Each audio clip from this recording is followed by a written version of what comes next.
అదేవిధంగా అప్పుడప్పుడు కొన్నిసార్లు పొద్దున్నే పేపర్లు చూడంగానే కొన్ని సర్ప్రైజ్ వార్తలు కనిపిస్తుంటాయి. ఈరోజు ఉదయం పేపర్ తెరవంగానే ఇక సమరమే అని ఒక వార్త చదివిన. ఎవరయ్యా వీళ్ళు, ఏమన్నా మన రాష్ట్రానికి సంబంధించిన వాళ్ళు కాదేమో, ఇంకెవరైనా మన మీద సమరం ప్రకటించారా అని చదివితే ప్రభుత్వ ఉద్యోగాల సంఘాల నాయకులని కింద పేర్లని చదివిన. నేను దయచేసి ఉద్యోగ సంఘాల నాయకులకు విజ్ఞప్తి చేస్తున్నా, ఈ రాష్ట్రం మీది, ఈ ప్రభుత్వం మీది, మీరందరు కలిసి ఎన్నుకుంటేనే మేమందరం ఇక్కడ ఉన్నాం. ఈరోజు ప్రజలు, ప్రభుత్వ ఉద్యోగస్తులు కావచ్చు, ప్రజాప్రతినిధులు కావచ్చు, మన అందరం కలిస్తే 2%, ప్రభుత్వంలో పనిచేసే ప్రతి ప్రభుత్వ ఉద్యోగి లెక్క కడితే 3.5 లక్షలు ఉంటారు దాదాపుగా. ఒక 3 లక్షల మంది కాంట్రాక్ట్ అవుట్సోర్సింగ్ ఉద్యోగస్తులు ఉంటారు. ఇంకొక 3 లక్షల మంది రిటైర్డ్ అయిన వాళ్ళు ఉంటారు. వీళ్ళు 9 లక్షలు దాదాపుగా ఈ సిబ్బంది ఉండే అవకాశం ఉంది. ఈ 9 లక్షల మంది 4 కోట్ల తెలంగాణ ప్రజల యొక్క సంక్షేమము, అభివృద్ధి, రాష్ట్రం యొక్క శాంతి భద్రతలను, పెట్టుబడులను అన్నిటిని కాపాడాలి. ఈ 3%, 2.5-3% ప్రజాప్రతినిధులు కావచ్చు, ప్రభుత్వ ఉద్యోగులు కావచ్చు, రిటైర్డ్ ఉద్యోగస్తులు కావచ్చు, కాంట్రాక్ట్ ఉద్యోగులు కావచ్చు, లేకపోతే అవుట్సోర్సింగ్ ఉద్యోగస్తులు కావచ్చు, వీళ్ళందరికీ జీత భత్యాలు ఇచ్చి ప్రభుత్వంలో పనిచేసే వాళ్లకు 35 సంవత్సరాలు, ప్రజాప్రతినిధులకు ప్రతి 5 సంవత్సరాలకు ఒకసారి ప్రభుత్వాలను ఎన్నుకునే విధం ప్రజలు మనకు అవకాశం ఇస్తారు. ఈరోజు మీరు ప్రకటించిన సమరం 98% ప్రజల మీద నేను అడగదలుచుకున్న ఉద్యోగ సంఘస్థులు. ఇవాళ ప్రతి ఉద్యోగి 10 సంవత్సరాలు తెలంగాణ రాష్ట్రంలో ఏనాడు 1వ తారీఖు నాడు జీతాలు తీసుకోవాలి. ఇక్కడనే మీరున్నారు. మీరు ఒక్కసారి ఆలోచన చేయండి, గుండెల మీద చేయబెట్టుకొని. తెలంగాణ రాష్ట్రం ధనిక రాష్ట్రంగా ఏర్పడి 72,000 కోట్ల రూపాయల అప్పు ఆనాడు, ఇప్పుడే నేను రామకృష్ణారావు గారిని అడిగిన, దాదాపుగా 9 సంవత్సరాల నుంచి ఫైనాన్స్ సెక్రటరీగా వారే పనిచేస్తున్నారు. తెలంగాణ రాష్ట్రం వచ్చినప్పుడు మనం కడుతున్న అప్పు అసలు మిత్తి ఎంత అంటే నెలకు 500-600 కోట్ల రూపాయలు సార్. సంవత్సరానికి ఒక 6,000 నుంచి 6,500 కోట్ల రూపాయలు మనం అప్పు కట్టేది తెలంగాణ రాష్ట్రం. జూన్ 2, 2014 నాడు అని రామకృష్ణారావు గారు చెప్పారు. ఇప్పుడు నేను అడిగిన ఇప్పుడెంత కడుతున్నామని అంటే 16 నెలలు, డిసెంబర్ 7, 2023 నుంచి మార్చి 31, 2025 నాటికి 1,52,000 కోట్ల రూపాయల అప్పులు అసలు మిత్తి కట్టినాం సార్. మనం తెచ్చిన అప్పు 1,58,000 కోట్లు. 1,58,000 కోట్లు 16 నెలల్లో మనం అప్పు తెస్తే పోయినైనా చేసిన అప్పుకు అసలుకు మిత్తికి కలిపి 1,52,000 కోట్ల రూపాయలు మనం కట్టినాం సార్. తెచ్చిన ఏ ఒక్క రూపాయి కూడా ప్రజా సంక్షేమానికో, ప్రభుత్వ ఉద్యోగస్తుల కోసం మేము ఆడలేదు. 8,29,000 కోట్ల రూపాయలు ఆయన పెట్టిపోయిన బకాయిలకు ఈ తెచ్చిన సొమ్మంతా అక్కడనే చెల్లించినాం సార్ అని రామకృష్ణారావు గారు ఈరోజు చీఫ్ సెక్రటరీ గారు నాకు వివరించారు. అదే కాకుండా ఈరోజు ఎంత కడుతున్నాము అని అంటే నెలకు 7,000 కోట్ల రూపాయలు అసలు మిత్తి కట్టాల్సిన పరిస్థితి ఉన్నది సార్. మనం తిన్నా తినకపోయినా అప్పులోనికి మనం 7,000 కోట్ల రూపాయలు ప్రతి నెల కట్టాల్సిందే సార్, తక్కువ అని రామకృష్ణారావు గారు చెప్తారు. తెలంగాణ రాష్ట్రం వచ్చిన రోజు 500 నుంచి 600 కోట్ల రూపాయల ఉన్న అప్పు ఈరోజు రేవంత్ రెడ్డి ముఖ్యమంత్రిగా పదవి చేపట్టిన 16 నెలల్లో 1,52,000 కోట్ల రూపాయలు మొదటి 16 నెలల్లో కట్టినామంటే యావరేజ్గా 9,000 నుంచి 10,000 కోట్ల రూపాయలు ప్రతి నెల అసలు మిత్తి నేను కట్టిన. కట్టుకుంటూ వచ్చినందుకు కొంత అప్పు భారం తగ్గి కొత్త అప్పులు నేను ఎక్కువ చేయకపోవడం వల్ల ఈరోజు 7,000 కోట్ల రూపాయలు ప్రతి నెల నేను కట్టాల్సిందే. ఇదే కాదు, మీ ప్రభుత్వ ఉద్యోగస్తులు 58 ఏళ్ల నుంచి 61 సంవత్సరాలకు మీ పదవీ కాలాన్ని పొడిగించారు.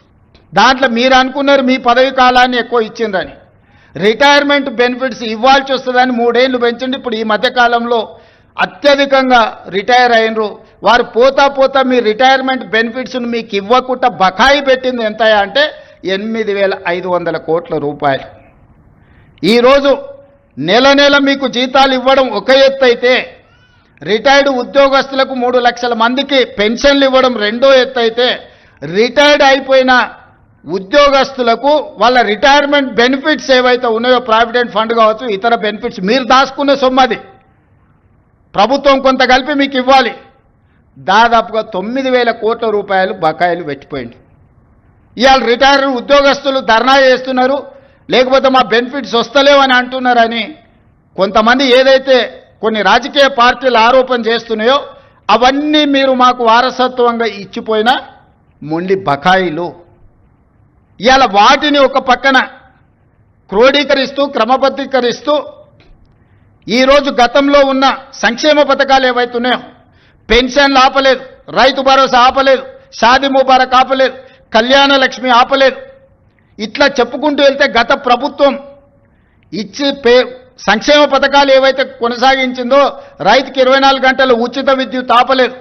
అదనంగా నేను ఆడబిడ్డలకు ఆర్టీసీలో ఉచిత ప్రయాణం ఇచ్చిన, రైతులకు బోనస్ 500 రూపాయలు పంటకి ఇచ్చిన, 500 రూపాయలకే ఈరోజు నేను సిలిండర్ ఇస్తున్నా. ఫీజు రియంబర్స్మెంట్ ఫీజులు చెల్లించే ప్రయత్నం చేస్తున్నా ఈరోజు.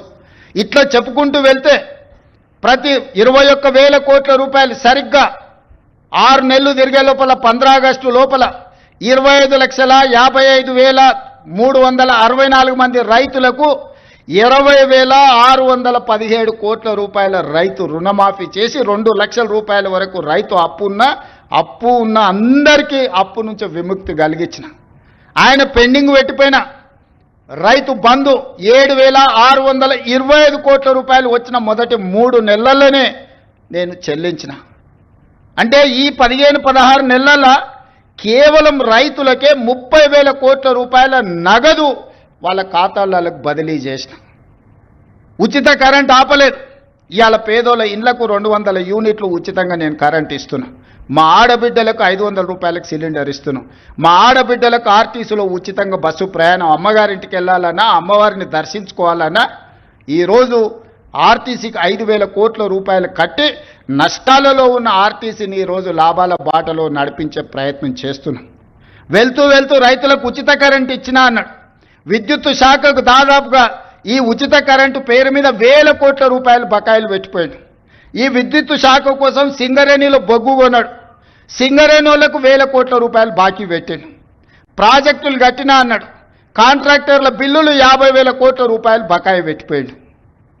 ఇట్లా ఏడ కనిపిస్తే అక్కడ, ఎక్కడ దొరుకుతే అక్కడ, ఎంత మిత్తికి వస్తే అంత మిత్తికి ప్రభుత్వం ఇరిగేషన్ ప్రాజెక్టులు కడితే 4-5% మిత్తికి లోన్లు దొరుకుతాయి.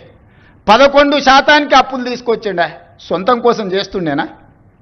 ఇవాళ 11%తోనే అప్పులు తేవడం అంటే ఇంతకంటే దుర్మార్గం ఎక్కడుండదు. మీ పోలీస్ స్టేషన్లలో వస్తాయి. పెద్ద పెద్ద కుటుంబాల పిల్లలు వ్యసనాలకు బానిసలై ఊరి మీద పడి అప్పులు చేసి ఆస్తులన్నీ అమ్మేస్తుంటారు. అట్లనే ఔటర్ రింగ్ రోడ్ అమ్మేసారు. ఆయల్ల కష్టపడి కట్టిన 160 కిలోమీటర్ల ఔటర్ రింగ్ రోడ్డు 7,500 కోట్ల రూపాయలకి అమ్ముకొని పోయింది. గచ్చిబౌలి, మాదాపూర్, కొండాపూర్లు ఉన్న భూములన్నీ అమ్మేసిండు. ఒకప్పుడు గ్రామాలలో శ్రీమంతులు ఉంటే వాళ్ళ పిల్లలు సరైన ప్రయోజకులు కాకపోతే ఎట్లా ఏ విధంగా అయితే ఆస్తులన్నీ అమ్ముకొని ఖర్చు పెడతారో అట్లనే తెలంగాణ రాష్ట్రంలో కూడా 10 సంవత్సరాల పరిపాలన జరిగింది. నేను వచ్చిన తర్వాత ఒక గుంట భూమి కూడా ఈ రోజు వరకు అమ్మలే. ఇవాళ నేను చేసిన అప్పు మొత్తం పాత అప్పులు కట్టనికనే చేసిన. ఇప్పుడే కాదు, భవిష్యత్తులో కూడా ప్రతి నెల 10,000 కోట్ల రూపాయలు అప్పు చేస్తే 9,000 కోట్ల రూపాయల పైన ఆ పాత అప్పులకు అసలుకు మిత్తికే కట్టాలి అంటూ నువ్వు 5-6 లక్షల కోట్ల అప్పు చేసినట్టే ఉన్నావని. అసెంబ్లీలో అన్నాడు 1,52,000 కోట్ల రూపాయలు అప్పు చేసినావు నువ్వు అని. నేను లేచి లెక్క సరిదిద్దాను. 1,52,000 కోట్లు కాదు స్వామి, 1,58,000 కోట్లు అప్పు చేసిన. 1,52,000 కోట్లు నువ్వు చేసిన అప్పులకు తప్పులకు పాయమాలు కట్టినా అని చెప్పిన. మీరందరూ మా కుటుంబ సభ్యులు. ప్రభుత్వం అంటే నేను ఒక్కనే కాదు, మనందరం కలిస్తేనే ప్రభుత్వం. మనం పాలకులం కాదు, మనం సేవకులం. మీకు ఒక రెస్పాన్సిబిలిటీ ఉంది, నాకు ఇంకొక రెస్పాన్సిబిలిటీ ఉంది. Different designation. హోంగార్డ్కి ఎట్లా బాధ్యత ఉందో, కానిస్టేబుల్కి ఎట్లుందో, హెడ్ కానిస్టేబుల్కి ఎట్లుందో, ఎస్ఐకి ఎట్లుందో, సిఐకి ఎట్లుందో, డిఎస్పీకి ఎట్లుందో, ఎస్పీకి ఎట్లుందో, అప్ టు డీజీ ర్యాంక్ వరకు ఎట్లుందో, ఎలక్టెడ్ రిప్రజెంటేటివ్ పొలిటికల్ ఎగ్జిక్యూటివ్గా మాకు ఇంకొక బాధ్యత ఉంది. కానీ మనందరం కలిస్తేనే పంచాయతీరాజ్, రెవెన్యూ, R&B అన్ని శాఖలు కలిస్తే, పోలీస్ శాఖ కలిస్తేనే ప్రభుత్వం.